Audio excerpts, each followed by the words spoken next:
হরে কৃষ্ণ। এখন দুপুরে প্রসাদ নিয়ে বসে পড়েছি। আজকে দুপুরের লাঞ্চে কি প্রসাদ আছে সেইটাই তোমাদেরকে একটু দেখাবো। যদিও আমি সেই ভিডিও পোস্ট করব। আজকে দুপুরে কি কি রান্না হয়েছে তাও একবার বলে দেই কি কি আজকে প্রসাদ পাচ্ছি। দাঁড়াও একটু দাঁড়াও, ক্যামেরাটা ঠিকঠাক করে ধরি, কারণ আমার তো ধরে দেওয়ার কেউ নেই। অনেক কষ্ট করেই ভিডিওটা বানাতে হয়, তোমরা একটু দেখো প্লিজ। যে ভাত, এই আলু কুঁদরি ভাজা, আর আজকে সেই স্পেশাল ছানার যে ডালনা করেছিলাম আলু দিয়ে, সেই স্পেশাল হচ্ছে ছানার ডালনা এখানে নিয়েছি। আর এখানে টক নিয়েছি। কাঁচকলা ভাজা হয়েছিল, কাঁচকলা ভাজা খাওয়া নেইনি আমি।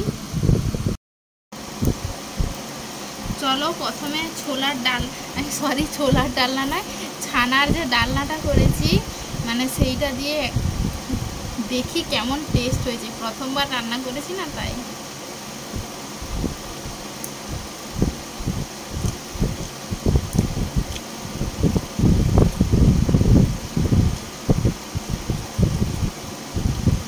গ্রেভিটা তো সুন্দর হয়েছে, আলু দিয়ে মাখিয়ে খেলাম। ছোলার ছানার ডালনাটা দেখি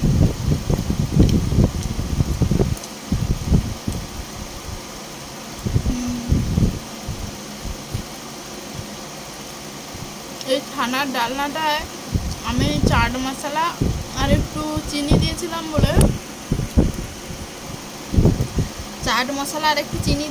বলে এটার টেস্ট কিন্তু অনেকটা বেড়েছে। মানে ছানার যে ডালনা কুর্তাটা মতো যে বানিয়েছিলাম আর কি। মোবাইল রাখার স্ট্যান্ডটাও ভেঙে গেছে।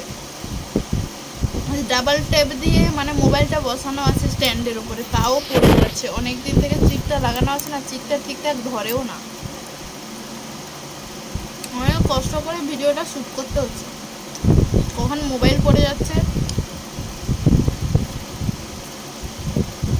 কেউ একজন যদি ধরে দিত তাহলে খুব সুন্দর হতো, কিন্তু দুর্ভাগ্য ধরার মতো কেউ নেই।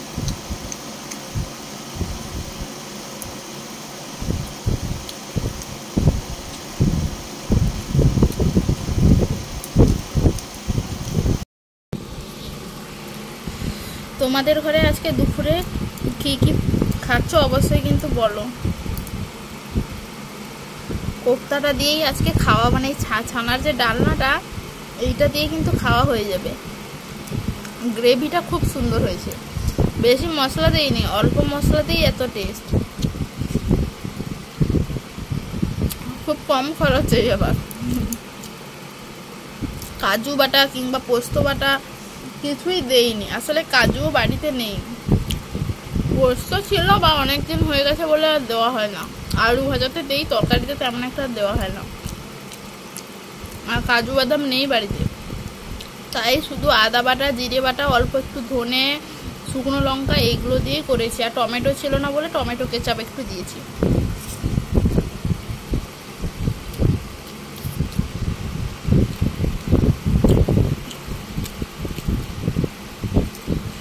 যাই হোক, এই ভিডিওটা আজকে এখানে শেষ করছি।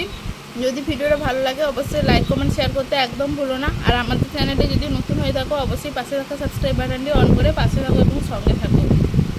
দেখা হচ্ছে নেক্সট ভিডিওতে। হরে কৃষ্ণ।